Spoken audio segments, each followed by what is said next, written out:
சுகத்துக்கு போவாங்க அப்படின்னு சொல்லிட்டு, குளம் தொட்டு கோடு பதித்து வழி சீர்த்து உளம் தொட்டு உழுவயலாக்கி வளம் தொட்டு பாகுபடு கிணற்றோடு இவ்வைம்பாற் பட்டானை ஏகும் சொர்க்கத்து இடிது அப்படின்னு சொல்லிட்டு பாடுவாங்க புலவர். அதாவது காரியாசான் சிறு பஞ்சமூலம் அப்படின்னு சொல்லிட்டு நம்மளுடைய சங்க தமிழ் இலக்கியத்தில் எழுதியிருக்காரு. அம்மாவுக்கு சங்க தமிழ் இலக்கியங்கள்லாம் நல்லா தெரியுது. வாழ்த்துக்கள்மா, வாழ்த்துக்கள்.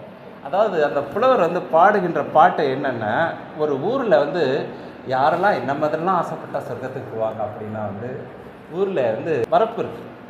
அந்த வரப்பில் வந்து நீரை உயர்த்த வேண்டும். அதுக்கு பிறகு அந்த வயல் இருக்கும், வயலுக்கு போகக்கூடிய வழியை ஏற்படுத்த வேண்டும். அந்த வயலை தூய்மை செய்ய வேண்டும். தூய்மை செய்துவிட்டு அதற்கு பாசனத்திற்காக கிணற்றை ஏற்படுத்த வேண்டும்.